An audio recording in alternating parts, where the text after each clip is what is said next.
આજરોજ રાજકોટ મ્યુનિસિપલ કોર્પોરેશનની સ્ટેન્ડિંગ કમિટીની બેઠક અટલ સરોવર ખાતે બેઠક યોજવામાં આવી હતી। લોકસભાની ચૂંટણીની આચારસંહિતા પહેલા સ્ટેન્ડિંગ કમિટી દ્વારા એક નિર્ણય કરવામાં આવ્યો હતો કે એક પરંપરા હતી, એક નિયમો હતા કે સ્ટેન્ડિંગ કમિટીની બેઠક રાજકોટ મહાનગરપાલિકાના સ્ટેન્ડિંગ કમિટીના કોન્ફરન્સ હોલની અંદર જ યોજાય, પરંતુ રાજકોટ મ્યુનિસિપલ કોર્પોરેશન એ પ્રજાના પૈસે ચાલતું કોર્પોરેશન છે, એટલે સ્ટેન્ડિંગ કમિટીની બેઠક પણ લોકોની વચ્ચે જઈને થવી જોઈએ। લોકોને ખબર પડવું જોઈએ કે ભાઈ અમારો જે ટેક્સના પૈસા છે એ કોર્પોરેશનમાં કેવા કેવા કયા વિભાગની અંદર વપરાઈ રહ્યા છે। એના ભાગરૂપે લોકસભાની ચૂંટણી પહેલા રામવનની અંદર પણ એક સાર્વજનિક સ્વરૂપમાં સ્ટેન્ડિંગ કમિટીની બેઠક હતી। આજે અટલ સરોવર ખાતે સ્ટેન્ડિંગ કમિટીની ઓપન સ્વરૂપની અંદર બેઠક રાખવામાં આવી હતી, જેમાં ઘણા બધા સિટીઝનોએ પણ જોઈ હતી આજે સ્ટેન્ડિંગ કમિટી કેવી રીતે કામ કરી રહી છે। કુલ આજે 57 દરખાસ્તો સ્ટેન્ડિંગ કમિટીમાં આવી હતી, એમાંથી એક દરખાસ્ત અમે પેન્ડિંગ રાખી છે, બીજી એક દરખાસ્ત 20 નંબરની દરખાસ્ત એ નામંજૂર કરીએ છીએ, અને કુલ 45 કરોડ 55 લાખ જેવી રકમના આજે રાજકોટના સરેરાશ 18 વોર્ડમાં વિકાસના કામોને મેં આજે ખુલ્લા મૂક્યા છે। પત્ર નંબર 3 દરખાસ્ત નંબર 3 જે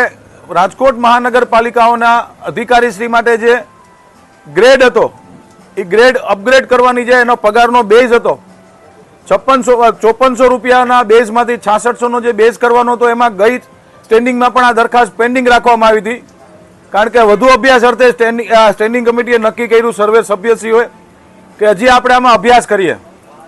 એટલે એ એક દરખાસ્ત પેન્ડિંગ રાખી છે। બીજું પત્ર નંબર 20 દરખાસ્ત નંબર 20 વોર્ડ નંબર 17માં એક 700-750 વાર જગ્યામાં 2004 થી રોટરી ક્લબ ઓફ રાજકોટને કોર્પોરેશને એક બિલ્ડિંગ આપ્યું હતું કે જેમાં દર મહિને કોર્પોરેશન એને ગ્રાન્ટ પણ આપતી હતી। બહેનોને લગતી કામગીરી એ લોકો કરી રહ્યા હતા, પરંતુ અમારા ધ્યાનમાં જે વિષયો આવ્યા કે બહેનોને લગતી કામગીરીમાં જે ધારાધોરણ મુજબ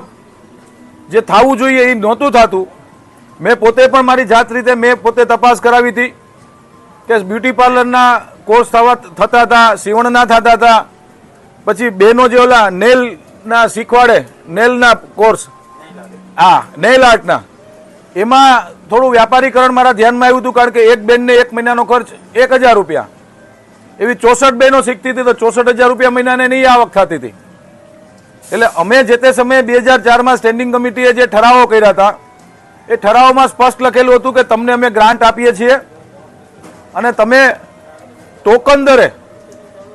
આ રાજકોટમાં જરૂરિયાતમંદ બહેનોને તમારે ટોકન દરે મદદ કરવાની છે, પરંતુ અમને અને સ્ટેન્ડિંગ કમિટીને એવું લાગ્યું કે ક્યાંક ને ક્યાંક વ્યાપારીકરણ થઈ રહ્યું છે। તો પ્રજાની મિલકત છે, પ્રજાના ટેક્સથી બનેલી આ પ્રોપર્ટી છે, એટલે આજે એ પ્રોપર્ટીઝ અમે આજે એ દરખાસ્ત નામંજૂર કરી અને વોર્ડ નંબર 17માં આ જગ્યાએ અમે નવું વાંચનાલય બનાવવા જઈ રહ્યા છીએ કે લોકો ત્યાં આવે, વિદ્યાર્થીઓ આવે, કારણ કે દરેક વોર્ડની અંદર વાંચનાલયો બનાવવાનો અમે બજેટમાં લીધું હતું। 17 નંબર વોર્ડની અંદર પણ અમે શોધતા હતા પણ મળતું નહોતું, પરંતુ હાલ આ દરખાસ્ત અમારી પાસે આવી, તપાસ કરી તો અમારા ધ્યાનમાં આવ્યું કે આ પ્રકારની નાની મોટી ગેરપ્રવૃત્તિઓ થઈ રહી છે જે ન થવી જોઈએ। ગેરપ્રવૃત્તિ એટલે કે બહેનોને જે પ્રોફેશનલી પૈસા લે છે જે ન થવું જોઈએ, માટે આજે અમે દરખાસ્ત નામંજૂર કરી છે અને એની જગ્યાએ અમે આવનારા દિવસોમાં વાંચનાલય તરીકે અમે લોકાર્પણ કરવા જઈ રહ્યા છીએ।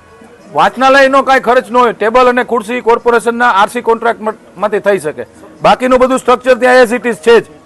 લાઇટ, પંખા, 2 માળનું બિલ્ડિંગ છે, પાર્કિંગ છે, એટલે ટેબલ અને ખુરશી અને થોડા ઘણા પુસ્તકો અમે મૂકશું।